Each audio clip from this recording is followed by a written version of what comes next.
हाँ तो दोस्तों, मैं ना अब कुछ ऑनलाइन क्लासेस स्टार्ट कर रहा हूँ बीकॉम के लिए। मुझे एक्चुअली 2 चैप्टर्स पढ़ाने हैं यूनिट 2 के, जिनमें से एक का नाम है कैश फ्लो स्टेटमेंट और एक का फंड फ्लो। 2 चैप्टर पढ़ाने हैं, कैश फ्लो और फंड फ्लो।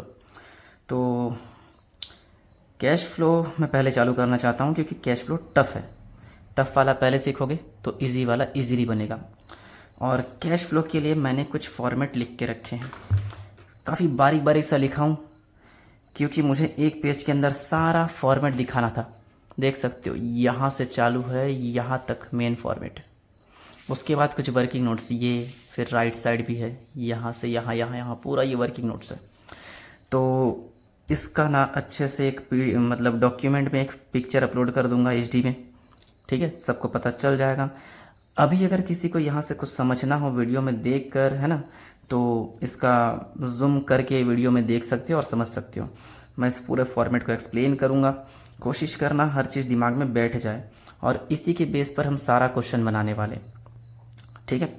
और बीकॉम में ये चैप्टर और एक चैप्टर है फंड फ्लो, दोनों में से क्वेश्चन आ सकते हैं, ठीक है। 2 चैप्टर ऑप्शन में आते हैं, किसी एक का आता है किसी एक का नहीं आता, जो भी है हमें दोनों पढ़ना है, ठीक है। और शुरू करते हैं फिर। अभी शायद बहुत छोटा छोटा दिख रहा होगा, अपने यूट्यूब में जाना, ऊपर जब वीडियो चालू करोगे ना ऊपर सेटिंग ऑप्शन दिखता होगा, सेटिंग ऑप्शन में जाना, हाई क्वालिटी वीडियो वगैरह दिख रहा होगा, है ना, तो हाई क्वालिटी वीडियो ऑप्शन में जाना और वहाँ पे ओके कर लेना, देखना पूरा एचडी में आ जाएगा, ठीक है। मैं भी कोशिश कर रहा हूँ अच्छे क्वालिटी में वीडियो अपलोड करने के लिए। तो चलो शुरू करते हैं, ठीक है। हमें बनाना है कैश फ्लो स्टेटमेंट हर क्वेश्चन में, ठीक है। कैश फ्लो स्टेटमेंट बनाने के लिए ना, इसको हिंदी में बोलते हैं रोकड़ प्रवाह विवरण, ठीक है। कैश फ्लो स्टेटमेंट बनाने का एक बेसिक फॉर्मेट होता है।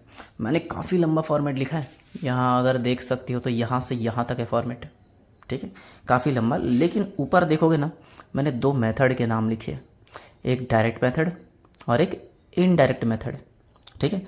हमारे बुक में कुछ क्वेश्चन डायरेक्ट मेथड के हैं, कुछ क्वेश्चन इनडायरेक्ट के, लेकिन मैंने पिछले 10 साल का ट्रेंड देखा है, हर बार इनडायरेक्ट के ही क्वेश्चन एग्जाम में आते हैं, डायरेक्ट के क्वेश्चन नहीं आते। वैसे डायरेक्ट के क्वेश्चन मुश्किल से 3 या 4 ठोक है, तो उस पर ज़्यादा वक्त बर्बाद नहीं करेंगे, मैं तो छोड़ने वाला हूँ। किसी को पढ़ना हो मुझसे पर्सनली पूछ लेना, मैं बेसिकली हर क्वेश्चन जो इनडायरेक्ट के है उसको कराने वाला हूँ, ठीक है। तो इनडायरेक्ट मेथड का फॉर्मेट ये रहा, ठीक। हर क्वेश्चन में ऊपर हेडिंग बनाएंगे, cash flow statement for the year ending 31 मार्च, जो भी डेट वेट दिया रहेगा यहाँ लिख देंगे, ठीक है। उसके बाद हमेशा ध्यान रखना कैश फ्लो स्टेटमेंट जो है 3 पार्ट में बनता है, 3 पार्ट। पहला cash flow from operating activity दिख रहा होगा, ठीक है। फिर ऑपरेटिंग एक्टिविटी के अंदर इतना सारा चीज़ सबको याद रखना पड़ेगा कौन सा कहाँ लेते। उसके बाद सेकंड देखो बी नंबर दिख रहा होगा, cash flow from investing activity, ये दूसरा। पहला था ऑपरेटिंग एक्टिविटी और दूसरा अपना इन्वेस्टिंग एक्टिविटी। फिर देखो तीसरा नीचे cash flow from financing activity, ये थर्ड है। इन तीनों एक्टिविटी के टोटल को ही कैश फ्लो कहते हैं। इन तीनों एक्टिविटी का जो फाइनल आंसर आएगा ना, देखो स्टार्टिंग से cash flow from operating activity, इसका कैलकुलेशन ये इतना सारा और इसका फाइनल आंसर ये, ठीक है। दूसरा cash flow from investing activity, इसका कैलकुलेशन ज़्यादा कुछ नहीं है, 4 आइटम मुश्किल से, और इसका फाइनल आंसर ये, ठीक है। फिर cash flow from financing activity, इसमें भी ज़्यादा कुछ नहीं है, 5-6 टुक है, फिर इसका फाइनल आंसर ये एक आंसर, ये एक आंसर और ये एक आंसर। इन तीनों को मिलाकर जो फाइनल आंसर आता है ये है कैश फ्लो, है ना। हम स्टार्टिंग में कुछ छोटे क्वेश्चन करेंगे जिसमें सिर्फ ऑपरेटिंग एक्टिविटी पूछेगा, शायद 8-10 ठोक। फिर कुछ क्वेश्चन ऐसे आएंगे जिसमें सब कुछ पूछेगा। फिर एडजस्टमेंट वाले क्वेश्चन आएंगे जो कि एग्ज़ाम पॉइंट ऑफ व्यू से बहुत इंपॉर्टेंट है। एडजस्टमेंट वाले क्वेश्चन ही एग्जाम में आते हैं, लेकिन वहाँ तक पहुँचने के लिए पहले हमको छोटे छोटे क्वेश्चन समझने पड़ेंगे। लेकिन उससे पहले फॉर्मेट, 3 एक्टिविटी पता चल गया हमको। तीनों एक्टिविटी के अंदर क्या क्या आता है मैं एक्सप्लेन करूँगा, कोशिश करना कि तुरंत याद हो जाए, ठीक है, क्योंकि बनाते वक्त हेल्प मिलेगा इससे।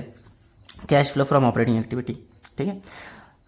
जब भी इसको बनाएंगे ना, सबसे पहले इंक्रीज या डिक्रीज इन पीएल रिजर्व या रिटेन अर्निंग से चालू करेंगे, ठीक है। याद रखना पीएल रिजर्व या रिटेन अर्निंग पूरे क्वेश्चन में ढूंढना। अच्छा चलो एक काम करता हूँ, एक आध क्वेश्चन बता देता हूँ कैसे फॉर्मेट में रहता है। ये देखो कोई भी क्वेश्चन उठा लिया मैंने, क्वेश्चन 11, ठीक है। बुक में देखोगे तो क्वेश्चन 11 दिख जाएगा। मैं भी समझा नहीं रहा हूँ, क्वेश्चन कैसे दिया रहेगा उसको बता रहा हूँ। क्वेश्चन दिया रहेगा बैलेंस शीट ऐसा, सेकेंड ईयर में पढ़े थे देखो ऐसा बैलेंस शीट, इक्विटी लाइबिलिटीज ऐसा ऐसा दिया रहता था, एसेट्स ऐसा ऐसा, है ना, इसके अंदर ये डिटेल। यहाँ गौर से देखोगे तो 2 साल दिया है, 2021 2022, ठीक है। तो हमें बस कंपेयर करना है बढ़ा है कि कम हुआ, कौन सा चीज़ कहाँ कहाँ पर हुआ है ना, यही चीज़ कंपेयर कर करके कौन सा चीज़ कहाँ कहाँ पर आएगा उसको लिखते जाना है, इसके अलावा और कुछ नहीं है। और इसके लिए हमें सब कुछ अगर याद रहेगा तो ही बना पाएंगे, इसीलिए गौर से सुनना, कोशिश करना याद हो जाए। क्वेश्चन ऐसा रहेगा 2-2 साल का बैलेंस शीट, मतलब बैलेंस शीट तो एक ही रहेगा, 2 साल का अमाउंट दिया रहेगा, इनको कंपेयर कर करके अमाउंट को लिखना है हमको, ठीक है। तो ध्यान से सुनते जाना। चलो कैश फ्लो, ऑपरेटिंग एक्टिविटी, सबसे पहले इंक्रीज या डिक्रीज लेंगे, किस चीज़ का, पीएल का, रिजर्व का या फिर रिटेन्ड अर्निंग का। सबसे पहले हर क्वेश्चन में यही 3 चीज़ में से कोई ना कोई चीज़ ढूंढना। अधिकतर क्वेश्चन में पीएल दिया रहता है, कुछ कुछ क्वेश्चन में रिजर्व, एक आध क्वेश्चन ऐसे है जिसमें रिटेन्ड अर्निंग, ठीक है। अगर ये सब चीज़ दिया है तो 2 साल का दिया होगा, दोनों साल का कंपेयर करना। जैसे मान के चलो 2021 में दिया है 10,000, 2022 में दिया 12,000, तो पहले 10 था फिर 12 हुआ, 2,000 बढ़ा ना, तो अपन लिखेंगे इंक्रीज इन पीएल यहाँ 2,000, ठीक है।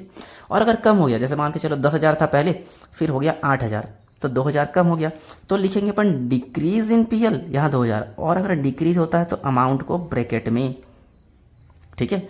इंक्रीज हुआ तो प्लस में लिखना, डिक्रीज हुआ तो माइनस में लिखना। चलो मैं यहाँ शो कर देता हूँ, इंक्रीज है तो प्लस में, डिक्रीज है तो माइनस में, ठीक है।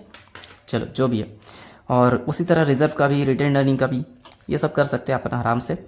लेकिन कभी कभी क्वेश्चन में पीएल, रिजर्व या रिटेन अर्निंग कुछ नहीं दिया रहता, ऐसे क्वेश्चन में कैपिटल से स्टार्ट करेंगे। सबसे पहले डिसाइड करना कि स्टार्ट किससे करना है, ठीक है, पीएल, रिजर्व या रिटेन अर्निंग से स्टार्ट करना है। लेकिन अगर इन तीनों में से कुछ नहीं मिलता हमको क्वेश्चन में, तो कैपिटल से स्टार्ट करना। कैपिटल बढ़ा तो प्रॉफिट मान के चलेंगे, कैपिटल कम हुआ तो लॉस मान के चलेंगे। तो इन सब के बजाय अपन सिर्फ प्रॉफिट लिख देंगे, बढ़ा है तो प्रॉफिट के नाम से लिख देना, घटा है तो लॉस के नाम से लिख देना, ठीक है। तो स्टार्ट कैसे करना है ये मालूम चल गया। अब और देखो, अगर गौर से देखोगे ना तो कैश फ्लो ऑपरेटिंग एक्टिविटी का, पहला एक्टिविटी ऑपरेटिंग, इसके 3 पार्ट है। पहला पार्ट यहाँ से लेकर यहाँ तक लाइन खींचा हुआ है, देखो यहाँ तक। दूसरा पार्ट यहाँ से यहाँ तक, देखो लाइन खींचा हुआ है। तीसरे पार्ट में एक ही चीज़, ठीक है। तो मैं इसका बोलूँगा ऑपरेटिंग के पहले पार्ट में, ऑपरेटिंग के दूसरे पार्ट में, ऑपरेटिंग के तीसरे पार्ट में, ठीक है। तो ये सब याद रखना पड़ेगा कौन सा किस पार्ट में आता है। थोड़ा बहुत याद रखोगे क्वेश्चन ईजिली बनेगा। और वैसे भी 4 क्वेश्चन सॉल्व करोगे ना तो 5वें में अपने आप याद हो जाएगा। फिर भी सुनते जाओ। पहला जो पोर्शन है यहाँ से लेकर यहाँ तक, जो लाइन खींचा हुआ यहाँ तक, इन पोर्शन में सारे नॉन कैश एक्सपेंसेस और नॉन कैश प्रॉफिट्स या इनकम वगैरह लेते हैं, चलेगा। नॉन कैश एक्सपेंसेस या लॉसेस और एक नॉन कैश प्रॉफिट या इनकम। नॉन कैश, अब ये नॉन कैश का मतलब क्या होता है, कुछ एक्सपेंस ऐसे होते हैं, एक्सपेंस मतलब खर्चे, कुछ खर्चे ऐसे होते हैं जिनको अपन को पेमेंट नहीं करना पड़ता, खर्चा अपने आप लग जाता है। जैसे मैं कुछ एग्जांपल दे रहा हूँ, जैसे मान के चलो हमारे पास एक मशीन था, उस पर डेप्रिसिएशन लगाए, मशीन था 1 लाख का, मान के चलो डेप्रिसिएशन लगाए, उसका वैल्यू 90,000 हो गया, तो क्या 10,000 कम हुआ? 10,000 किसी को पे किए क्या, किसी को चुकाए? नहीं ना। 10,000 हमारा खर्चा तो है लेकिन किसी को पेमेंट नहीं करना पड़ा, मतलब कैश में पेमेंट हुआ ही नहीं है। नॉन कैश एक्सपेंस, ऐसा एक्सपेंस जो कि कैश में पेमेंट हुआ ही नहीं है, नॉन कैश एक्सपेंस। जैसे मान के चलो हमारे पास गुडविल है, गुडविल पहले 1 लाख का था, बाद में उसको अपलिखित कर दिया, राइट ऑफ कर दिया, 80,000 बचा, तो गुडविल का वैल्यू कम हो गया, एक तरह का लॉस है ना। क्या पेमेंट करना पड़ा किसी को? नहीं, गुडविल का वैल्यू कम हुआ है ना, ये भी एक तरह का नॉन कैश एक्सपेंस है। तो नॉन कैश एक्सपेंस अगर हुआ तो उसको प्लस करना, रूल्स में लिखवाया हूँ, अभी पढ़ेंगे तो पता चलेगा। जैसे देखो क्या क्या लिखा हूँ, गुडविल, पेटेंट, रिटर्न ऑफ। कोई भी गुडविल, पेटेंट अगर राइट ऑफ हो रहा है, राइट ऑफ का मतलब होता है उसका वैल्यू कम होना, ठीक है। अगर ऐसा कुछ हो रहा है तो उसको प्लस कर देंगे, याद रखना। दूसरा, discount, preliminary expense, return of. अगर किसी क्वेश्चन में डिस्काउंट दिया हो या प्रिलिमिनरी, वैसे डिस्काउंट एक आध क्वेश्चन में दिख जाएगा, प्रिलिमिनरी भी 1-2 क्वेश्चन में दिख जाएगा। अगर ये भी राइट ऑफ हो रहा है, राइट ऑफ मतलब उसका वैल्यू कम होना, बस याद रखो, ठीक है। वैल्यू कम हो रहा है तो जोड़ दो, जितना डिफरेंस उसको जोड़ दो। जैसे मान के चलो डिस्काउंट पहले दिया 1000, फिर बोला 800, तो 200 कम हुआ ना, तो ऐसा लिखेंगे डिस्काउंट रिटर्न ऑफ 200, ठीक है। डिफरेंस अमाउंट लिखते हैं, बस इतना याद रखना। फिर और loss on sale of assets या इन्वेस्टमेंट, हमारे पास एसेट्स होते हैं, हमारे पास इन्वेस्टमेंट होते हैं, इनको बेच सकते हैं हम लोग, बेचेंगे तो प्रॉफिट या लॉस कुछ ना कुछ तो होगा, लॉस हुआ तो प्लस, दिख रहा है, ठीक है। देखो प्रॉफिट भी होगा यहाँ का, ये देखो profit on sale of assets या इन्वेस्टमेंट, ठीक है, प्रॉफिट वगैरह हुआ तो इसको माइनस करेंगे, ठीक है। लॉस, किसी चीज़ को बेचने से अगर लॉस हो रहा है तो प्लस, किसी चीज़ को बेचने से अगर प्रॉफिट हो रहा है तो माइनस, ठीक है। फिर और भी लिखा देखो, provision for taxation, proposed dividend, अरे यार मैं तो बहुत सारा चीज़ छोड़ दिया, इस सेक्शन में ना डेप्रिसिएशन भी जोड़ना पड़ेगा, ठीक है। मैं पहले लिख के रखा था इसको, कुछ कुछ भूल गया था, तो डेप्रिसिएशन याद रखना, तो हम लोग लिख लेना।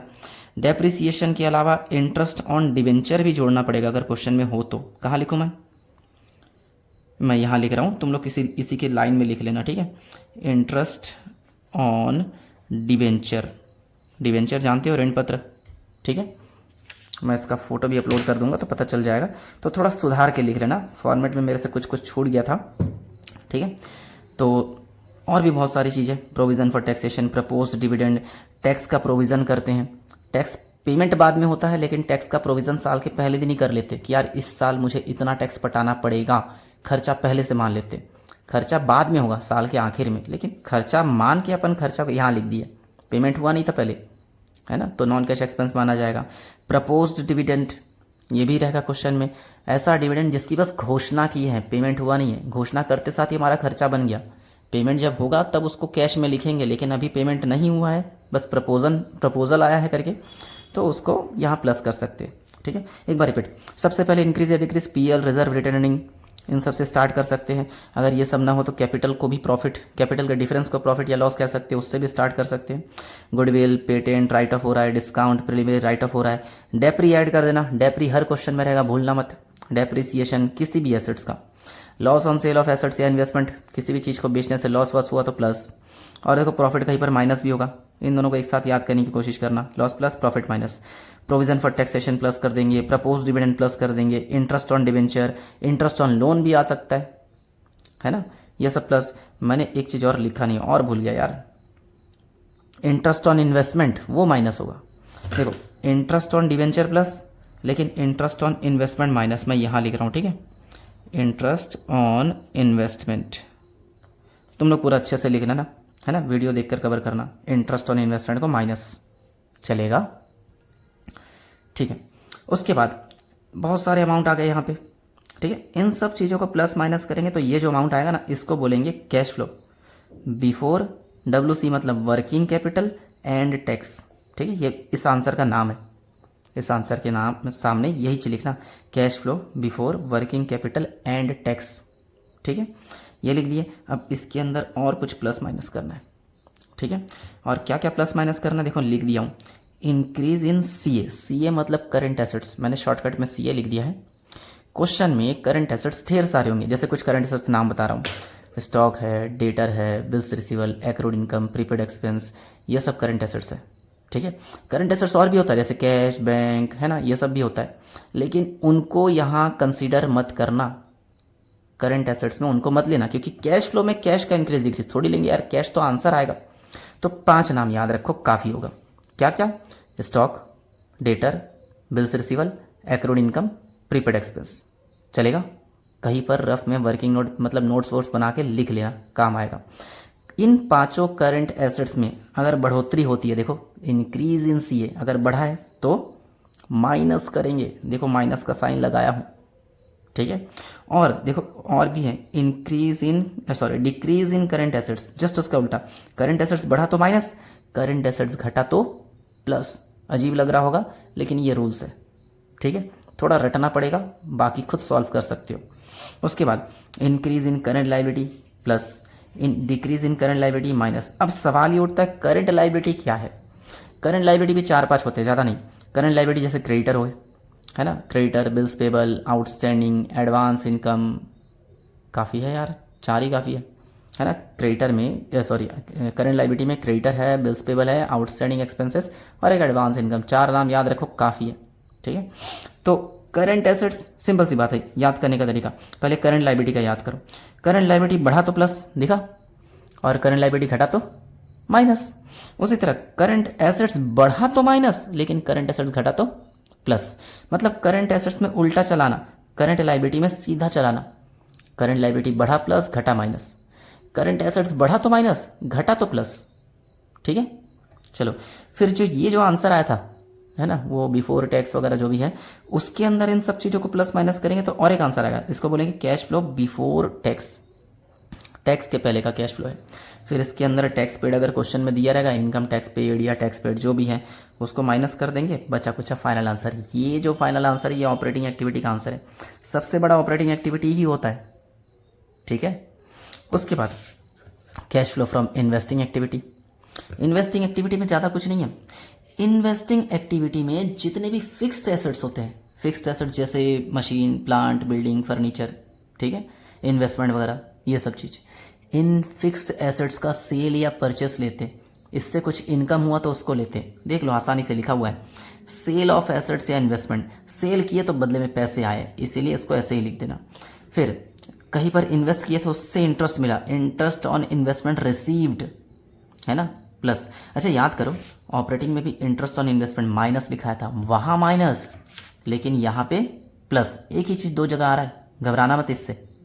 ठीक है, फिर कहीं से डिविडेंड मिला है तो ठीक है, ये भी एक तरह का इन्वेस्टिंग एक्टिविटी का आइटम है, प्लस कर देंगे।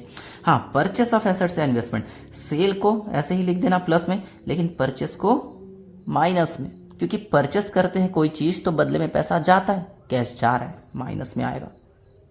ठीक है, तो ज़्यादा कुछ नहीं है, सेल प्लस परचेस माइनस, और दो इंटरेस्ट और डिविडेंड वगैरह मिला, देखो रिसीव लिखा हूँ, मिला है तो प्लस कर देना, जो भी आएगा सबको प्लस माइनस करके बाहर इन्वेस्टिंग का आंसर आ गया, चलेगा। उसके बाद फाइनेंसिंग एक्टिविटी, वीडियो थोड़ा लंबा हो रहा है, मैं एक्सप्लेन करूँगा किसी और क्वेश्चन, मतलब किसी और वीडियो में क्वेश्चन सॉल्व करूँगा। ठीक है, cash flow from financing activity. Financing activity में भी ज़्यादा कुछ नहीं है, इसमें शेयर, डिवेंचर, लोन वगैरह लेते हैं।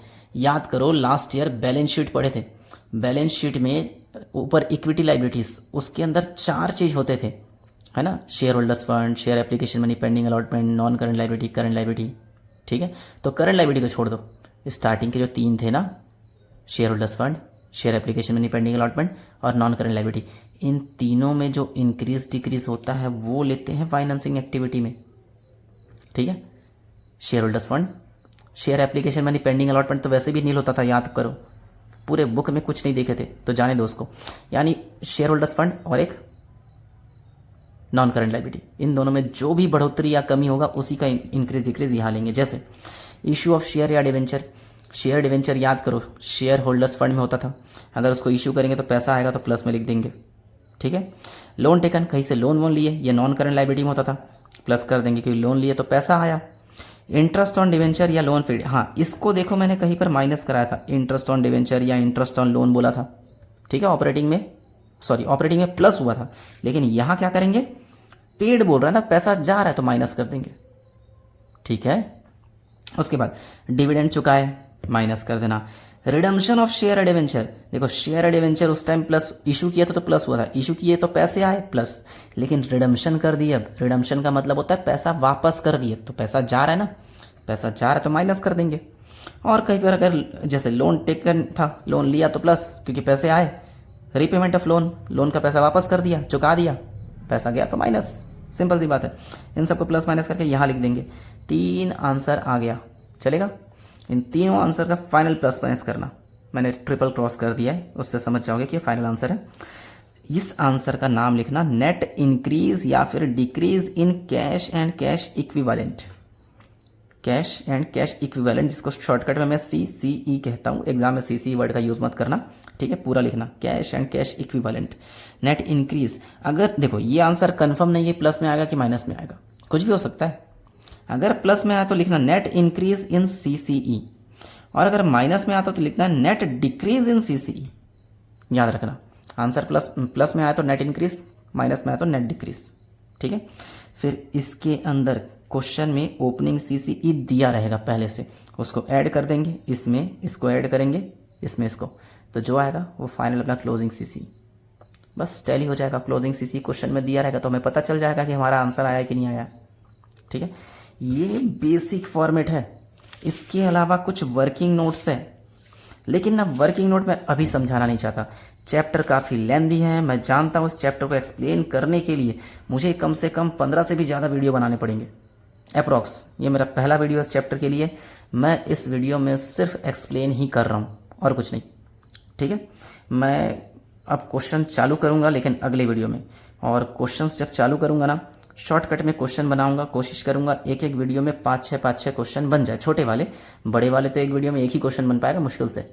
और क्वेश्चन अगर इजी लगता है एक्सप्लेन करके छोड़ दूंगा, उसको तुम लोग खुद बनाओगे, ठीक है। और ये वर्किंग नोट्स भी किसी वीडियो में समझा दूंगा जब ज़रूरत पड़ेगा। तो अपने कॉपी में इन सब का फॉर्मेट नोट कर लिए रहना, ठीक है, क्योंकि ये पूरा फॉर्मेट काम आने वाला है, ठीक है। मैं जैसा लिखा हूँ वैसा मैं नोट मत करना। एक पेज में ये पूरा, मैं जानता हूँ एक पेज नहीं 1.5 पेज जाएगा। फिर वर्किंग नोट्स ये ऐसा करके, मतलब अच्छे से प्रॉपर बड़ा बड़ा करके लिखना, समझ में आना चाहिए, ठीक है। और ये सारे वर्किंग नोट एक क्वेश्चन में काम नहीं आएंगे, तो टेंशन मत लेना। एक क्वेश्चन में 1 या 2 वर्किंग नोट ही काम आएगा, सारे थोड़ी काम आएंगे, ठीक है। इसलिए बस नोट करो, जब जिस क्वेश्चन में जिसकी ज़रूरत पड़ेगी उसको समझाते जाऊँगा, पूरा क्लियर होता जाएगा, ठीक है। तो मिलते हैं अगले वीडियो में। इसको नोट कर लिए रहना ईमानदारी से।